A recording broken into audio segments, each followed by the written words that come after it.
Monty Peiró, feliz cumpleaños, feliz 42 cumpleaños. ¿Qué tal? ¿Qué tal se siente? Bueno, la verdad es que a mí me gusta cumplir años y no me importa. Quiero decir, no quiero... No, de momento no estoy cayendo y me da mucha rabia ese rollo de a una chica no le preguntes su edad, no sé qué. Yo tengo 42 años, es lo que hay, al que le parezca bien y al que no le parezca bien, quiero decirte, me da igual. Me la suda por completo, Claro, no tengo que dar explicaciones a nadie, no le debo juventud a nadie. De hecho, yo considero que la juventud está, en mi opinión, bastante sobrevalorada. No quiero tener nada que ver con la juventud ya. Estoy contenta de haber abandonado esa etapa. Nosotros la hemos defendido mucho para estar en contra de lo boomer, pero es cierto que... Me refiero a... Yo estoy... es que creo que el error que hemos cometido siempre es atribuirle a la juventud cosas que no son de la juventud, ¿no? El concepto juventud estás hablando, no de la me gente refiero joven. a que hay cosas como estar socialmente implicado, ser políticamente activo, estar comprometido, no sé, tocar en un grupo de música, son cosas que se atribuyen a la juventud cuando creo que no son cosas inherentes a la juventud. Y creo que es guay como arrebatarle eso a la juventud. En cambio sí que es patrimonio de la juventud, por lo menos en mi caso, la inseguridad, la falta de autoestima, follar fatal, ¿sabes? Sí. Entonces las cosas de la juventud no me interesan. Claro, es verdad. Quiero decir, no es para tanto, que sí, que tienes la piel súper tersa, que no tienes arrugas, que no sé qué, también, pues bueno, me da igual. A mí me gusta ser una persona de mediana edad, me gusta, el término no me gusta mucho, pero me gusta tener la edad que tengo, me parece todo bien, salvando eventuales escollos como el que vengo atravesando desde hace unos meses, que también te digo que estoy un poquito mejor, que son coyunturales, pues salvando eso, yo todo lo demás que me pasa, para mí mejor. No vuelvo a los 20 ni loca, te lo digo, ni loca. Contenta con mis 42 y si a alguien no le parece bien, pues que me deje en paz. Claro que sí. Ya está. Además, 42 es una cifra excelente, es una cifra estupenda, es un número perfecto, es la solución a la gran pregunta, como ya comentamos hace unas semanas. Entonces, pues tienes eso, o sea, es la respuesta. Bueno, a ver si ya tengo la respuesta a todas las preguntas, que estaría bien. Preguntas. Pues vamos a empezar este maravilloso podcast que nos espera. Cosas que no...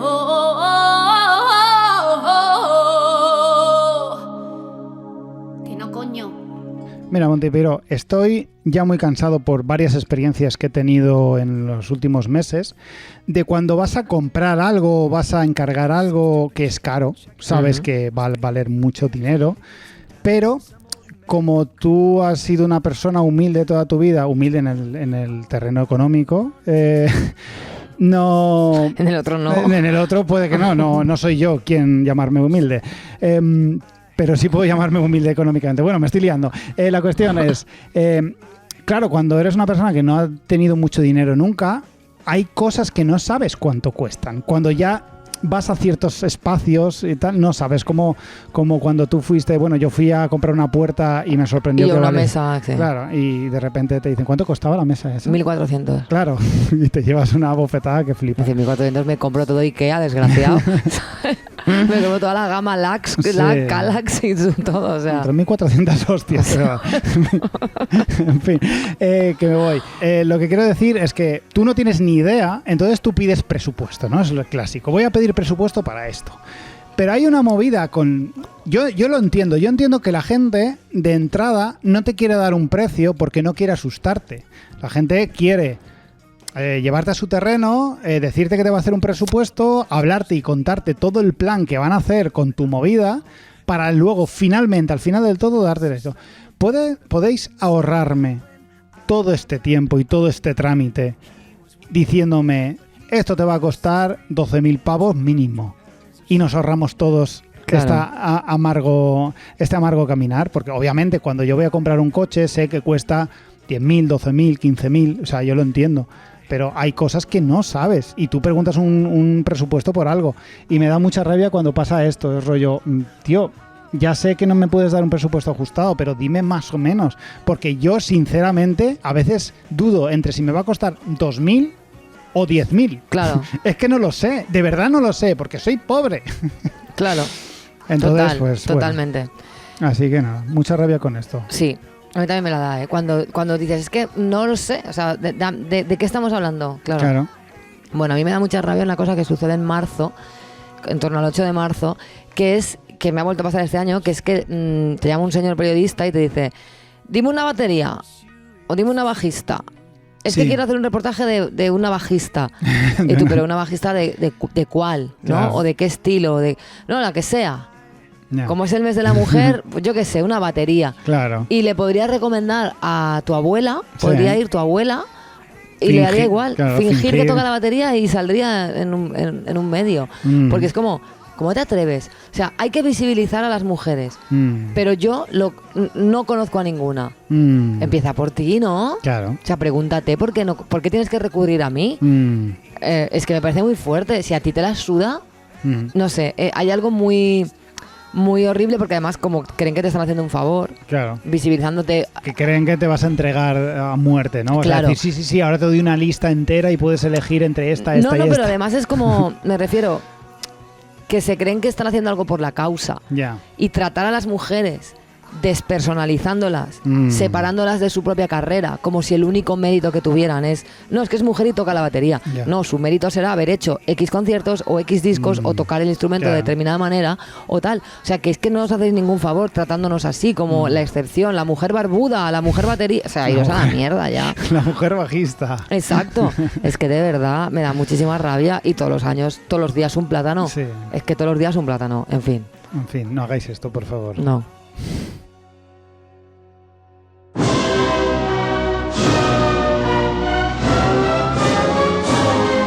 Actualidad cuñada.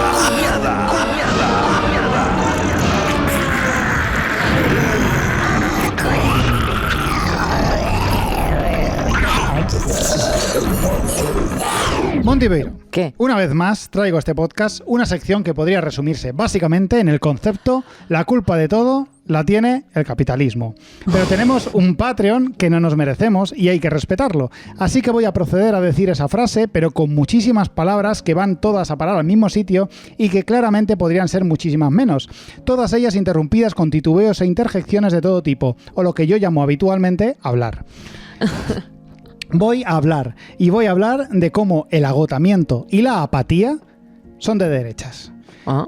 El otro día quedé con unos antiguos compañeros de manifestación de la época del 15M y fue un retorno muy agradable. El ambiente seguía siendo estupendo, todos siguen siendo buenas personas y exceptuando el pelo de los hombres de la quedada, todo era más o menos igual. Pese a los años pasados, uno se sentía como en casa, un lugar seguro donde se podía hablar libremente de cualquier tema, hasta de política, sin miedo a ser juzgado ni contrariado. Y bueno, eso pensaba hasta que de repente surgió el tema de Yolanda Díaz y Sumar y se empezó a torcer un poco la cosa. No porque ninguno de nosotros fuésemos hooligans de nadie en particular, sino porque una de las personas empezó a hablar de estrategias políticas para acabar diciendo que meter a Irene Montero en Podemos fue un error. Yo, bastante admirador de la figura y obra de la actual ministra de Igualdad, corrí a defenderla diciendo básicamente la verdad, que me parece la mejor política que existe ahora mismo en el Congreso y de las personas más valientes que he conocido jamás. Bueno, no la he conocido personalmente, pero se entiende. Obviamente el comentario del compañero revolucionario no venía tan motivado por un machismo galopante, sino por un supuesto análisis político que argumentaba que meter a tu novia o mujer en tu proyecto político ¡ay, qué pesados, de verdad! Daba mala imagen e iba en contra de lo que Podemos en su día promulgaba.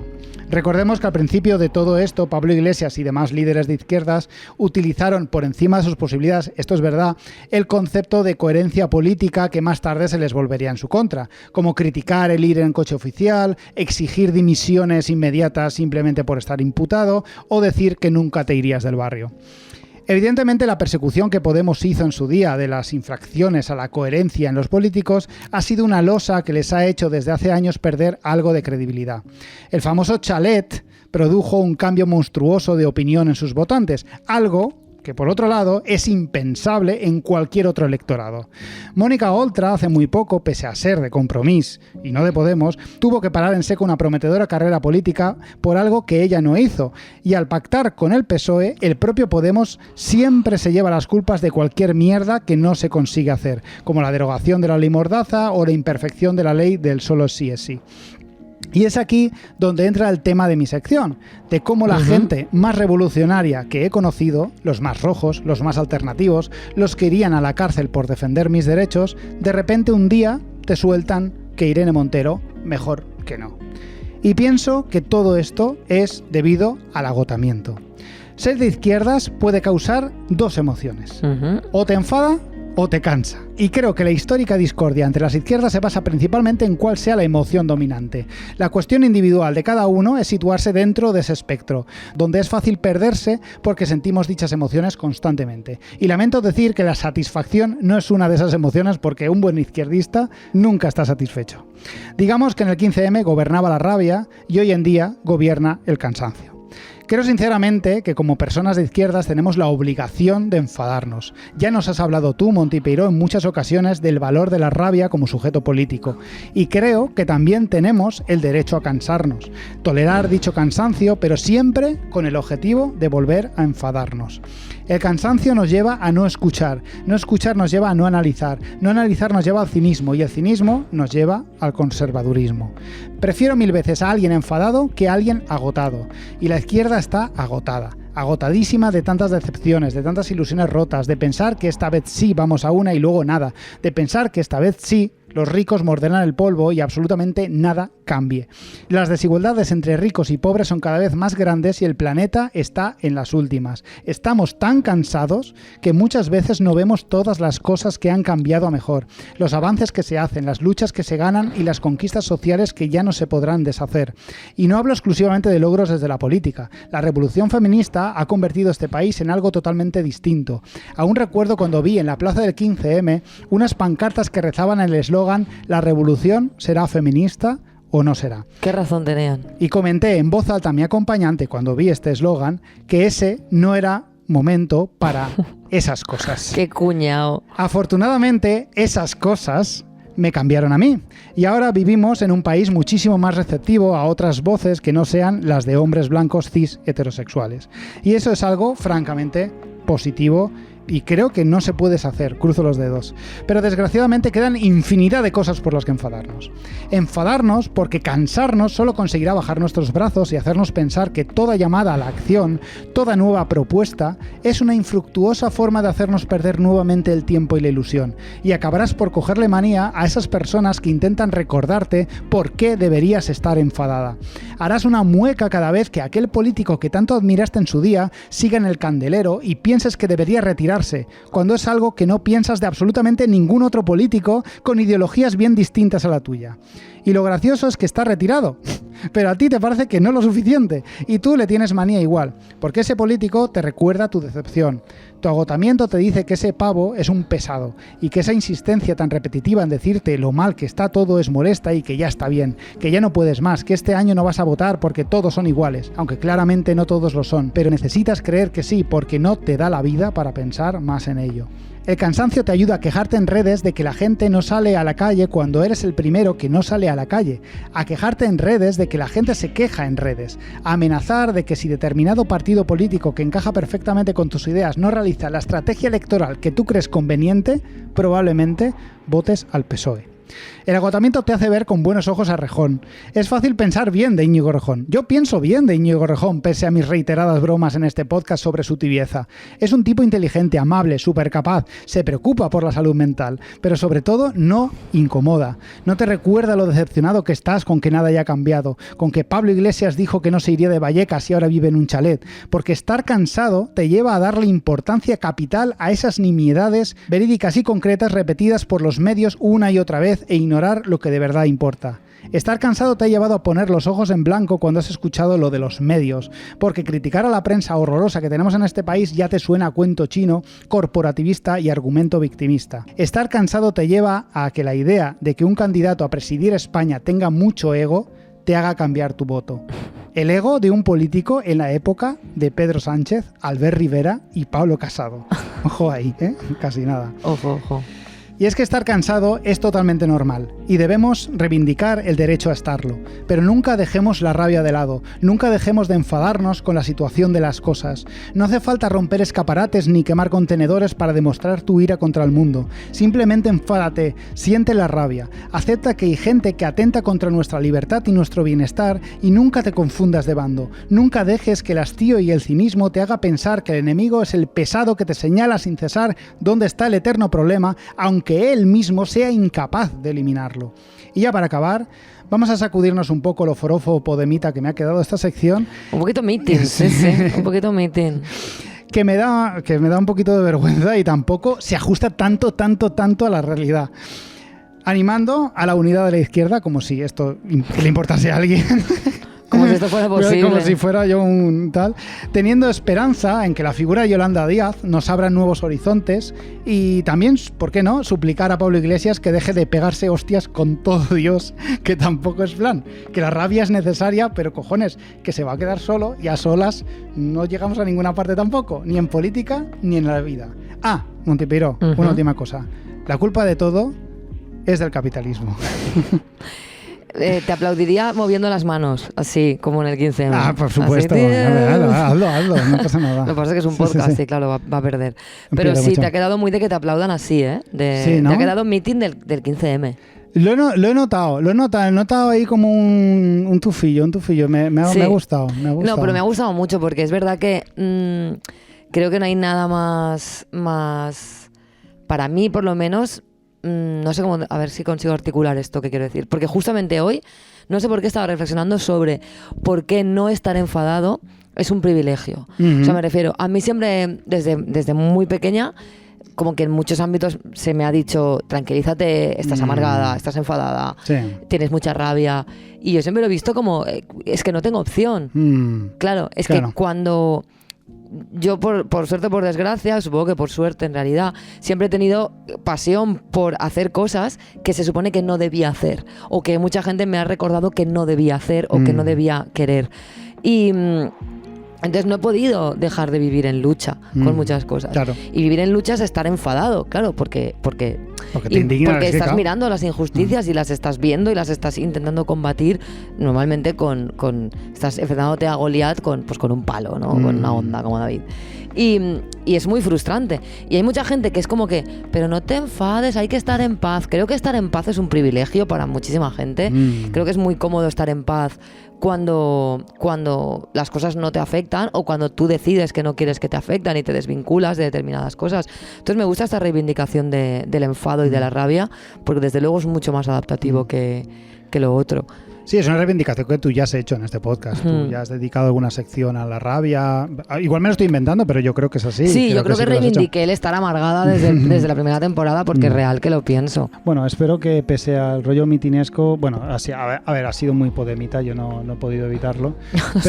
pero porque me da mucha rabia, porque creo que de verdad hay ciertas injusticias con las figuras de ciertas personas y coño, tío, es que por mucho que se repitan las mismas cosas y siguen estando mal, habrá que seguir diciéndolo, ¿no? Pues claro que sí, o ya pasamos Marcos, página. No puedo dejar de llamar Excaliburce. No pasa nada, poco a poco. Vale, pues muchas gracias, Marcos.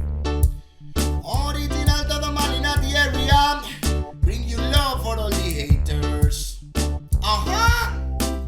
Listen.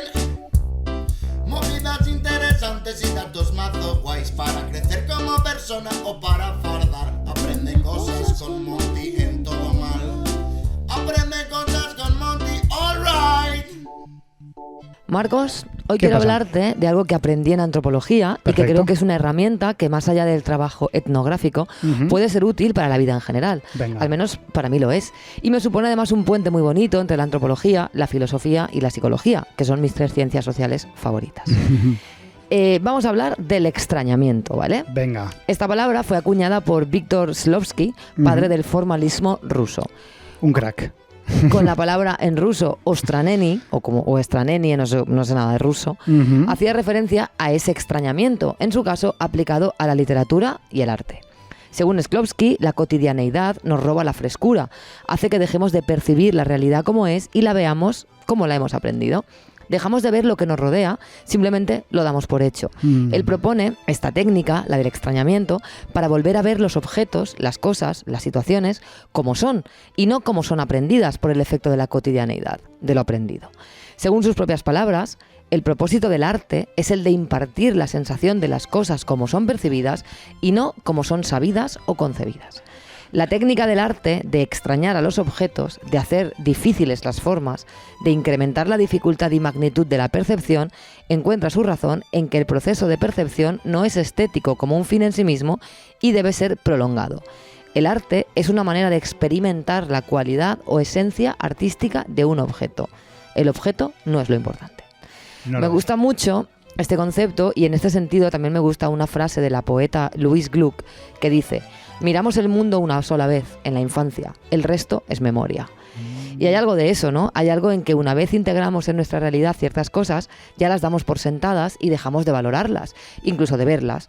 También hay una frase de Ernesto Sábato que tiene algo que ver, que dice que repetir un mismo pensamiento muchas veces genera una huella mental que no permite ver salidas laterales. Yo de esto sé un poquito, de repetir en bucle cosas. Los antropólogos en el trabajo de campo practican la técnica del extrañamiento. Cuando estudian una sociedad muy distinta de la suya, el extrañamiento sucede de forma natural, porque las cosas nos resultan nuevas. Pero cuando un antropólogo estudia una práctica social de su propia cultura o de una similar, necesita crear una distancia, lo que llamamos alejarse para acercarse, deshabituarse, dejar de contemplar con los ojos acostumbrados a ver para empezar a ver lo cotidiano con la mirada renovada, para percibir las cosas como son en realidad y no tanto como estamos acostumbrados a verlas. Descotidianizar, deshabituar, es la clave. En la pandemia llegamos a habituarnos a algo tan extraño como las mascarillas y en muy poco tiempo las cotidianizamos, hasta el punto de que cuando dejaron de ser obligatorias nos parecía raro no llevarlas. Extrañábamos nuestras caras sin ellas, nos parecía incluso obsceno verle la nariz a alguien de repente, ¿no? Un ejemplo muy clarificador y que viene muy al caso es el de la Semana Santa. Nosotros vemos como algo normal pasear estatuas de señores crucificados llenos de heridas y sangre, a los que acompañan señoras con mantilla y señores vestidos del Ku Klux Klan, mientras se toca música muy fúnebre y otros señores gritan "guapa, guapa, el barrio entero para ti" a las estatuas de la Virgen María. Pero si te lo cuestionas un poco u observas a un extranjero cómo mira esto, te das cuenta de lo puto surrealista y absurdo que es, ¿no? Sí. Y sin embargo, para nosotros es súper normal. A mí me pasa mucho con el mundo de la música y las mujeres. A la gente le parece normal, cotidiano, lógico y anodino ver un cartel de un festival con 70 músicos hombres o un grupo de música formado por 13 tíos. A mí, gracias al extrañamiento, al cuestionarme que eso sea normal, me parece una aberración absoluta y no consigo entender que a la gente no se le arquee una ceja y piense ¿pero qué demonios es esto? ¿Cómo es posible?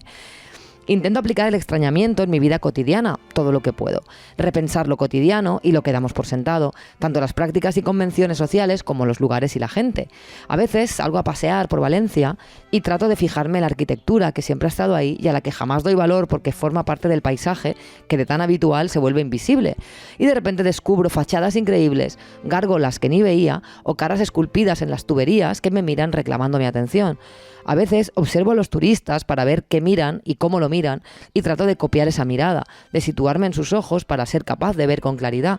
Del mismo modo, creo que deberíamos practicar más el extrañamiento con las personas que tenemos cerca y a las que queremos, pararnos un segundo a dejar de dar por hecho lo que nuestros amigos, parejas o lo que sea hacen por nosotros y valorarlo desde lo que realmente significa, por cada gesto, no por rutinario que sea, incluso con nosotros mismos, desnormalizar lo que hacemos para poder tomar cierta perspectiva sobre si maneras de pensar, de actuar y de proceder que damos por sentadas, que damos como normales, naturales, incluso esencialistas e identitarias, realmente lo son tanto o son la simple repetición de un patrón hasta dejar de percibir que es una elección deliberada que simplemente hemos secuenciado hasta convertirla efectivamente en un patrón. Creo que practicar el extrañamiento con nosotros mismos puede ser un ejercicio muy interesante, principalmente para aquellas personas que tienen cierta dificultad en salir de sus inercias.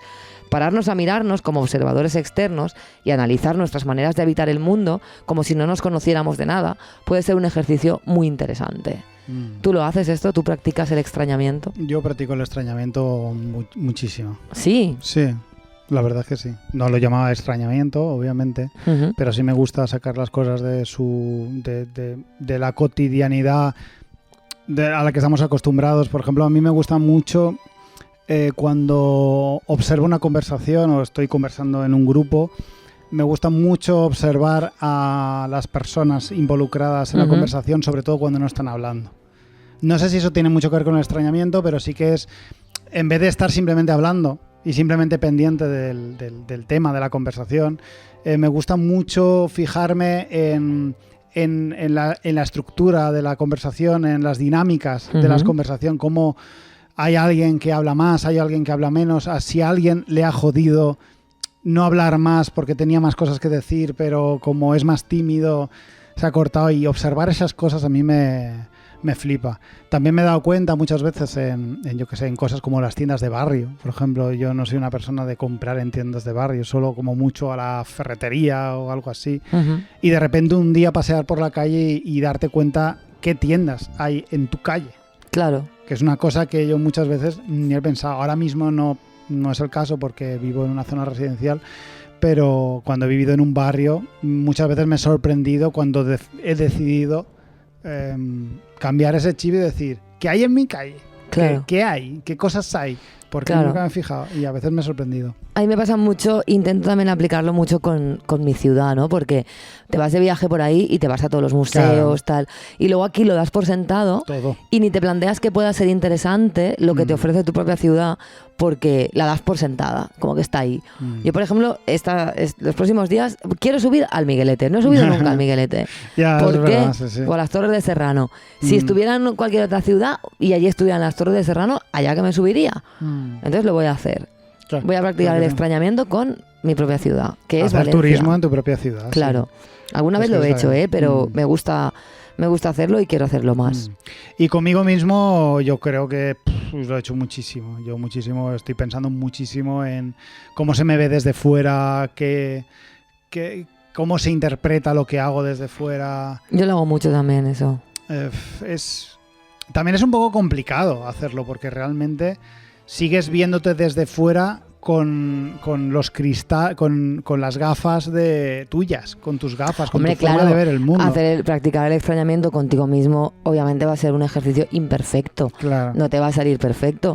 Pero creo que poner ese chip de intentar decir, bueno, yo voy a dejar de dar por sentado que las cosas son así y voy a observarlas como las observaría alguien que no me conociera de nada, ¿no? Y a lo mejor se pueden sacar conclusiones bastante interesantes sobre uno mismo. Sí. Luego lo cultural es muy vistoso, ¿no? Es como lo de los petardos. Aquí llega marzo, empiezan a sonar petardos y nosotros lo vemos tan normal. Sí.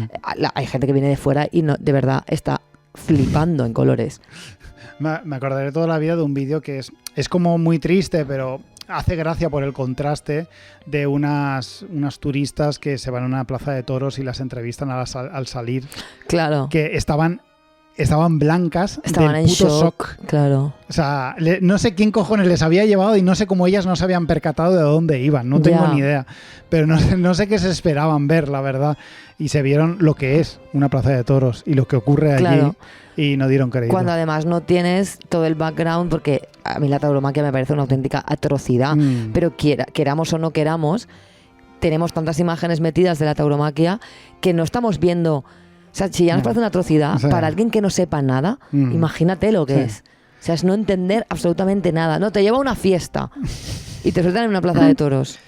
Nosotros fliparíamos, porque yo no sé si tú lo has hecho, yo no he visto nada en directo, o sea, yo no he visto una... No he ido nunca, claro, pero en la tele sí he visto. Sí, en la tele un montón, pero creo que fliparíamos con lo que es el directo. Por lo que me han contado, el sonido, sobre todo, es una cosa que te impacta, o sea, oyes al toro. Claro. Y es una cosa que te llega muy profundo, cosa que no vamos a comprobar nunca en la vida. No, nunca. Estoy convencido. Bueno, pues practicad todos un poquito el extrañamiento. Un poco de extrañamiento ahí nunca está de más. Nunca está de más.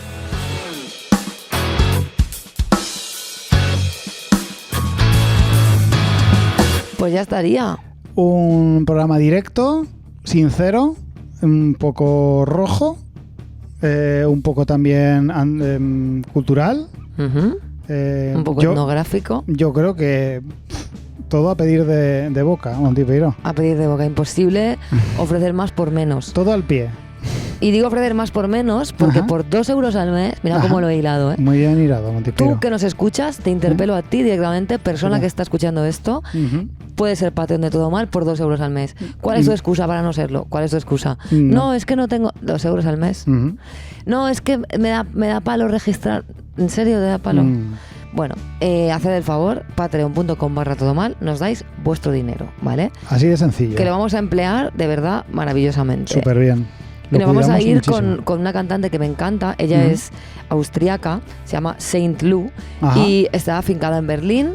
Y este es un tema que me ha recordado, lo he escuchado hace poco, aunque me gusta mucho este disco y lo he vuelto a recordar, y me ha recordado una sección que escribí hace no mucho, que hablaba sobre echarse de menos, ¿no? Vale. Este tema se llama Don't Miss Your Own Life, no eches de menos tu propia vida, de su disco homónimo, que fue editado en 2009. Y es un tema súper chulo. Así que con Saint Lou y este temón nos vamos. Y la semana que viene, más y o peor.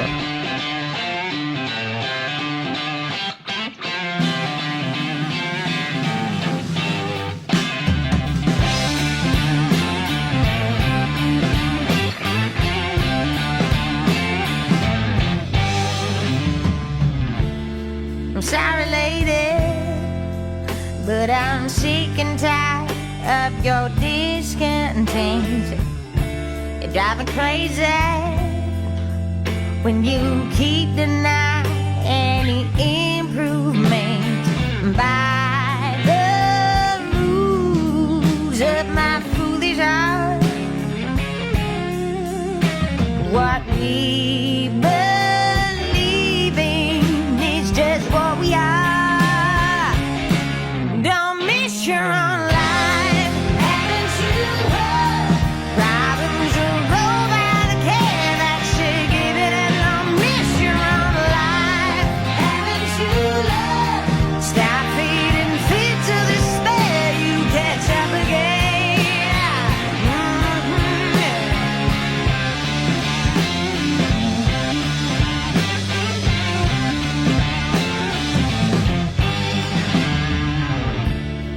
Sorry, lady, but I'm finding it hard to contain myself. See, it hurts me like crazy how you choose that path when there are so many